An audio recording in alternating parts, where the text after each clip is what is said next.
हाँ, नमस्कार मेरे प्यारे साथियों, नक्षत्री चैनल में आपका स्वागत है। आज मैं आपके सामने ऐसे महत्वपूर्ण विषय की चर्चा को लेकर आया हूँ। कब तक एक सामान्य इंसान एक साधारण इंसान कब एक असाधारण इंसान बन जाता है, वो एक महान इंसान बन जाता है। जब कोई व्यक्ति लेने के बजाय देने का भाव लगता है, लेने के बजाय देना चाहता है, वो लुटाना चाहता है, वो बांटना चाहता है, तो वो महानता की ओर बढ़ने लगता है। ये जानते हुए कि ये संसार के लोग स्वार्थ से भरे हुए हैं, मगर किसी की गलती नहीं है, सब माया के वशीभूत है। सबको माया ने अपने जाल में फंसा रखा है, क्योंकि माया के वश में सामान्य लोग क्या, बड़े बड़े ज्ञानी, बड़े बड़े तपस्वी माया से वशीभूत हो जाते हैं। पुराणों में प्रसंग आते हैं कि उनको भी अहंकार ने, उनको भी क्रोध ने, उनको भी काम ने, मद ने, लोभ ने, अहंकार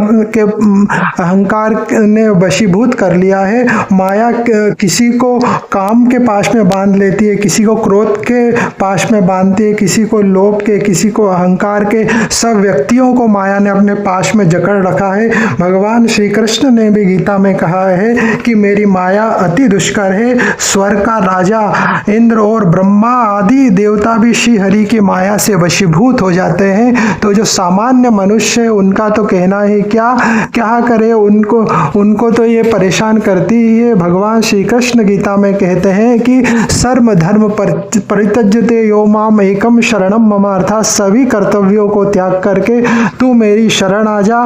कोई पापी से भी पापी मनुष्य हो, उसने कितने भी पाप किए हो, पर जब वो भगवान की शरणागत आ जाता है तो भगवान कहते हैं कि तू सब कुछ परित्याग करके परमात्मा की शरण में आ जा। तो भगवान कहते हैं कि उस इंसान को मैं महात्मा बना देता हूँ। अर्थात आपने कितने भी बुरे कर्म किए हो, आपसे कितने भी पाप हो गए हो, आप भगवान की शरणागति आकर कहते हैं कि हे परमात्मा, आप मेरे हो और मैं आपका हूँ। मैं जैसा भी हूँ, कामी हूँ, क्रोधी हूँ, लोभी हूँ, मैं दुनिया की सारी बुराई मेरे में है, पर मैं जैसा भी हूँ मैं आपका हूँ। तो इतना कहते ही भगवान उसे स्वीकार कर लेते हैं, उसे अंगीकार कर लेते हैं। इसलिए जो इंसान भगवान उसको महात्मा मानता है, अर्थात वो महान हो जाता है। वो जानता है कि ये संसार आपके वशीभूत होकर, स्वार्थ के वशीभूत होकर ऐसा करता है।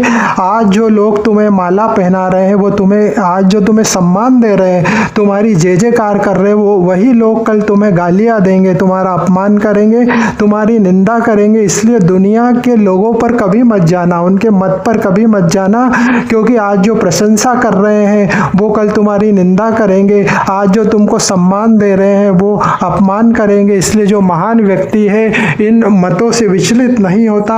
इतिहास गवाह है कि गौतम बुद्ध, कबीर, महावीर और कई महात्माओं का दुनिया ने अपमान किया, निंदा की, तिरस्कार किया, घृणा की, मगर उन्होंने बदले में दुनिया को क्या दिया? प्रेम दिया, ज्ञान दिया, शांति का संदेश दिया, सम्मान दिया। वो बांटते रहे। जो अपने पास था वो दुनिया को लुटाते गए, क्योंकि वो जानते हैं कि ये दुनिया के लोग माया से वशीभूत है। इसलिए क्रोध ये दुनिया के जो लोग हैं माया के वशीभूत है, वो क्रोध के पात्र नहीं है, घृणा के पात्र नहीं, अपमान के पात्र नहीं है, वो प्रेम के पात्र है, वो दया के पात्र है, वो करुणा के पात्र है।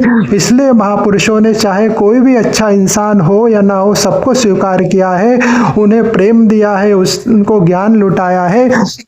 जैसे वृक्ष, नदियां, सूर्य, चंद्रमा बिना कुछ लिए ही लुटाते, वृक्ष फल देते हैं, चाहे वो पापी इंसान तोड़े या पुण्यात्मा इंसान तोड़े, वृक्ष सबको फल देता है। तो वृक्ष के फल का सब स्वाद चखते हैं। नदियों के पास चाहे पापी जाता है, चाहे पुण्यात्मा जाता है, वो अपनी प्यास बुझाता है। सूर्य और चंद्रमा पापी और पुण्यात्मा दोनों में को प्रकाश देते हैं, वो अंतर नहीं करते हैं। इसी प्रकार बादल भी समान रूप से सबके घर बरसते, चाहे वो पापी हो चाहे पुण्यात्मा हो, वो सब में संभाव रखते हैं। इसलिए नदी, जल, वृक्ष, सूर्य और चंद्रमा पूजनीय, आदरणीय है, क्योंकि वो सबके प्रति संभाव रखते हैं। इसी तरह महापुरुष भी समाज को, दुनिया को कुछ आशा के बिना कोई स्वार्थ के समाज से लिए हुए ज्ञान, दया, प्रेम और करुणा की समाज पर बारिश करते हैं। दुख में, रोग में, कष्ट कष्ट में तड़प रहे लोगों के जीवन में आनंद और शांति की बारिश करते हैं।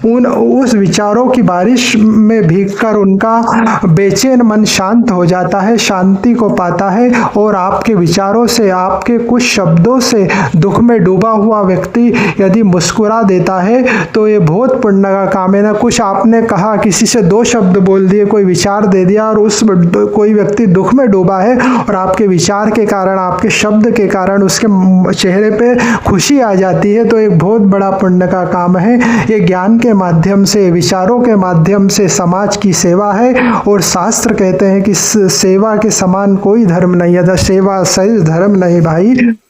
इसलिए परमात्मा और महात्मा सबको स्वीकार करते हैं, हर इंसान को गले लगाते हैं। और देवी भागवत कहती है कि जो ना तो पापियों से द्वेष करता है और ना पुण्य आत्माओं से लगाव करता है, ऐसा इंसान मानव महान हो जाता है। अच्छा, वो महामानव हो जाता है, वो महात्मा बन जाता। किसी ने खूब कहा गया है कि मैं अपनाता हूँ तुम्हें तुम्हारी कमजोरियों के साथ, है ना। कोई कितना ही पापी आदमी हो, कोई कितना ही बुरा आदमी हो, महात्मा लोग उसे अपना लेते हैं, परमात्मा उसे अपना लेते हैं। कहते हैं, मुझे बहुत अच्छी लाइनें याद आ रही है कि मैं तुम्हें अपनाता हूँ तुम्हारी कमजोरियों के साथ, मैं तुम्हें अपनाता हूँ तुम्हारी खामियों के साथ। मेरे प्यारे साथियों, अच्छे के साथ तो सब अच्छे रहते हैं, मगर जो बुरे के साथ भी अच्छा करे, भला करे, घृणा करने वाले से, अपमान करने वाले को भी प्रेम लुटाए, सम्मान करे, वो सामान्य इंसान भी महान हो जाता है, वो महात्मा हो जाता है। क्योंकि कौन ऐसा इंसान है जिससे कभी गलती नहीं है ना। दुनिया में कौन ऐसा इंसान है कि जिससे कभी कोई गलती नहीं हुई हो, किसी से कोई पाप ना हुआ। सबसे कोई ना कोई पाप होता है, कोई ना कोई गलती सबसे हो जाती है। इसलिए शास्त्रों में कहा गया है कि अच्छाई बुराई सब में रहती है, कुमति सुमति सबके उर रही है ना। अच्छाई और बुराई सबके अंदर रहती है। कोई कितना ही अच्छा इंसान हो, उसमें एक बुराई जरूर रहती है, और कोई कितना भी बुरा इंसान हो, उसमें एक अच्छाई जरूर रहती है। मेरे प्यारे साथियों, मुझे एक बहुत सुंदर लाइन याद आ रही है कि गलतियों से जुदा तू भी नहीं, गलतियों से जुदा तू भी नहीं और मैं भी नहीं, गलतियों से जुदा तू भी नहीं और मैं भी नहीं, दोनों इंसान हैं, दोनों इंसान हैं, खुदा तू भी नहीं, दोनों इंसान हैं, खुदा तू भी नहीं और खुदा मैं भी नहीं। धन्यवाद मेरे प्यारे साथियों। आज मैंने आपको एक साधारण इंसान कैसे असाधारण बन जाता है, उस विषय की चर्चा मैंने आपसे की। इसका भाव है देने का भाव, इससे प्रेरणा मिलती है कि हम समाज को बांटे जो हमारे पास है, और इसका सार है देने का सुख। हम जब देते हैं तो हमको सुख प्राप्त होता है।